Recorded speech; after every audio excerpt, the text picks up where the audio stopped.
మాఘ పౌర్ణిమ రోజు ఇలా పూజ చేస్తే మీరు కోరిన కోరికలు నెరవేరడం ఖాయం. హిందూ మతంలో పౌర్ణమి అమావాస్యలకు చాలా విశిష్టత ఉంది. మాఘమాసంలో వచ్చే పౌర్ణమిని మాఘ పౌర్ణిమ అంటారు. ఈ రోజున శ్రీ మహావిష్ణువును పూజించడం వలన మీరు కోరిన కోరికలు నెరవేరుతాయి. ఈ పౌర్ణమి నాడు స్నానం మరియు దానానికి విశేషమైన ప్రాధాన్యత ఉంది.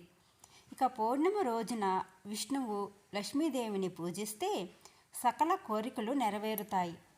ఫిబ్రవరి 24న మాఘ పౌర్ణమి వచ్చింది. ఇక ఆ రోజు ఉపవాసం ఉండడం వలన జీవితంలో తీరని కోరికలు నెరవేరుతాయని నమ్ముతారు. ఇక పౌర్ణమి రోజున పవిత్ర నదులలో స్నానానికి ఎంతో ప్రాముఖ్యత ఉంది.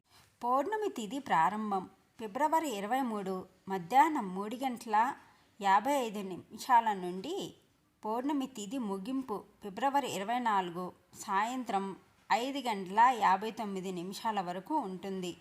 పూజా సమయం పవిత్రమైన పౌర్ణమి రోజున ఉదయాన్నే నిద్రలేచి నదిలో స్నానం ఆచరించాలి.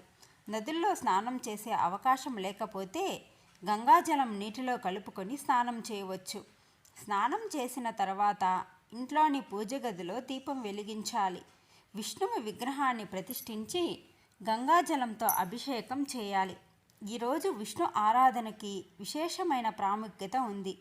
విష్ణువుతో పాటు లక్ష్మీదేవిని పూజించాలి. విష్ణుభోగంలో తులసి తప్పనిసరిగా ఉండాలి, లేదంటే ఆ పూజ అసంపూర్ణంగా ఉంటుంది. సాత్విక వస్తువులు మాత్రమే భగవంతునికి సమర్పించాలి. ఈరోజు హనుమంతుని కూడా పూజించడం వలన కోరిన కోరికలు నెరవేరుతాయని నమ్ముతారు. ఇక మాఘ పౌర్ణమి నాడు దేవతలు మానవ రూపంలో భూమిపైకి వచ్చి గంగలో స్నానం చేస్తారు. ఈ రోజున శ్రీ మహావిష్ణువుని పూజించడం శుభప్రదంగా భావిస్తారు. మీరు పాపాల నుంచి విముక్తి పొందాలంటే మాఘ పౌర్ణమి రోజున స్నానం చేసి దానం చేయాలి. ఈ రోజున ఉపవాసం చేయడం వలన మీరు కోరుకున్న కోరికలు నెరవేరుతాయి. ఇక మాఘ పౌర్ణిమ పూజా విధానం. మాఘ పౌర్ణమి నాడు బ్రహ్మముహూర్తంలో స్నానం చేయండి. అనంతరం సూర్య భగవానునికి మంత్రాలను జపిస్తూ పూజ చేయండి. ఉపవాసం ఉండి శ్రీ మహావిష్ణువునికి భక్తి శ్రద్ధలతో పూజించడం వలన మీరు అనుకున్నది జరుగుతుంది. మాఘ పౌర్ణమి నాడు పేదలకు అన్నదానం చేయడం మంచిదిగా భావిస్తారు. మాఘ పౌర్ణమి రోజు చేసే దానాల వల్ల పుణ్యఫలం రెట్టింపు దక్కుతుంది. పేదవారికి, అవసరంలో ఉన్నవారికి, బ్రాహ్మణులకు తమకు తోచిన విధంగా వస్త్రం, అన్నదానం చేయడం వలన విష్ణుమూర్తి ఆశీస్సులు లభిస్తాయి. ఈరోజు దాన ధర్మాలు చేస్తే సకల దేవతల అనుగ్రహం లభిస్తుంది. శని ప్రభావం ఉన్నవాళ్ళు ఈరోజు చెప్పులను దానం చేయాలి. చంద్రగ్రహ ప్రభావంతో బాధపడుతున్న వాళ్ళు వస్త్రదానం చేయడం వలన గ్రహబాధలు తొలగిపోతాయి.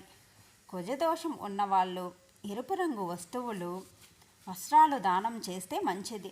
రాహుకేతు దోషాలు ఉన్నవాళ్ళు తేనె, ఖర్జూరాలు దానం ఇవ్వాలి. ఆకలితో ఉన్న పేదవారికి అన్నదానం చేస్తే సిరి సంపదలు దక్కుతాయి. ఇదేనండి ఇవాల్టి వీడియో మీకు నచ్చినట్లయితే లైక్ చేయండి. అలాగే కొత్తగా ఛానల్ని చూస్తున్నట్లయితే ప్లీజ్ ఛానల్ని సబ్స్క్రైబ్ చేసుకొని సపోర్ట్ చేయండి. Thank you for watching.